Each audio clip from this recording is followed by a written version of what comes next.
All right, it's time now for Charting Futures, and here's Abigail Doolittle with, without a doubt, the big move today in the commodity complex is oil, Abigail. Yes, indeed, Romaine. And what a wild day it has been for oil on the Iranian tensions, escalating, then de-escalating at the highs, up 2%. But now take a look at the sell-off that we have both for Brent crude or European crude, down 3.9%, well below that $70 a barrel mark. And New York crude or CL1 down 4.6%, headed to its worst day since the middle of September, back below the $60 a barrel mark. So we're going to be talking about what could be next for oil, both in the near term and the long term, with our trader. But first, another influence on oil outside of fundamental supply pictures in the Middle East and here in the U.S., the dollar. Here's the dollar index over the last couple of years. And for the most part, you see a beautiful uptrend. In yellow is the 200-day moving average. It's rising. It tells you that the bulls, the buyers of the dollar, have been very supportive in this range, consolidating the gains. However, more recently, we have the dollar index going right below that 200-day moving average. It's starting to flatten out. A lot of technicians watch for that as a sign of waning buying interest. And we also see that this overall trend channel has been broken. It suggests that maybe there's a little more weakness ahead for the dollar, maybe a lot even, and that could perhaps be constructive for WTI crude and some of the other commodities, at least in the near term. To talk about more about the dollar and to bring oil back into the conversation, Ciana of Bank of America Merrill Lynch. Thank you for joining us today. Thank you. And what do you think of the dollar? And then we're not showing a long-term dollar chart, but there's interesting implications there, too. Well, you had the 200-day average on there, and that was great.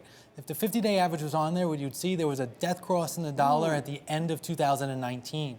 And now, on that day, the 200-day average had a slightly negative slope.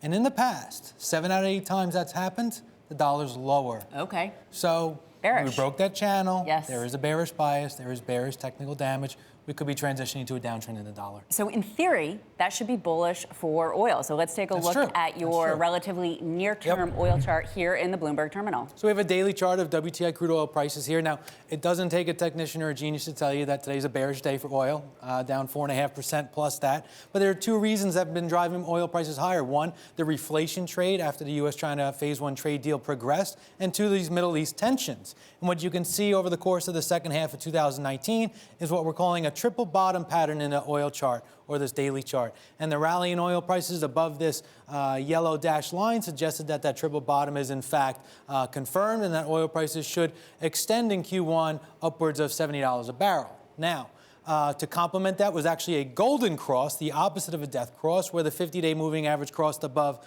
the 200-day moving average at the end of 2019.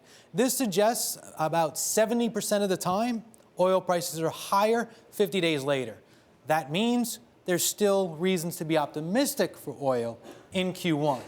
However, our bigger picture theme, if we can go to the monthly chart. Yes, so you're a buyer of WTI for 70 in Q1, but this longer-term chart that we have here, the monthly chart of WTI crude, which I'm not quite able to pull up, so I think that we're going to have some other folks assist us with this, and here we go. It's a great chart, that's why. It took the machine a while to load. Yes. So here we have the monthly chart of WTI oil prices going back to the great peak in 2009.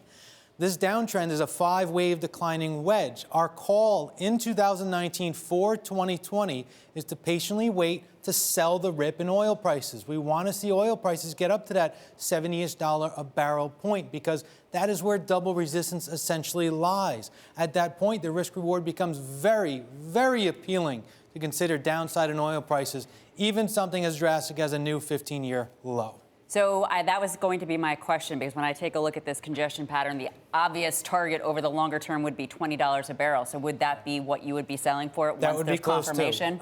So we could say 20. It's aggressive. That's 15-year new low is aggressive. But look, we even have on the bottom of this chart the net long positioning in the oil market over the long-term perspective. And look how long the oil market has become. There's a little bit more room for the speculators and the bullish trade to get in, and then it's just really, really stretched. And if the market turned with that much long positioning, there could be a big sell-off.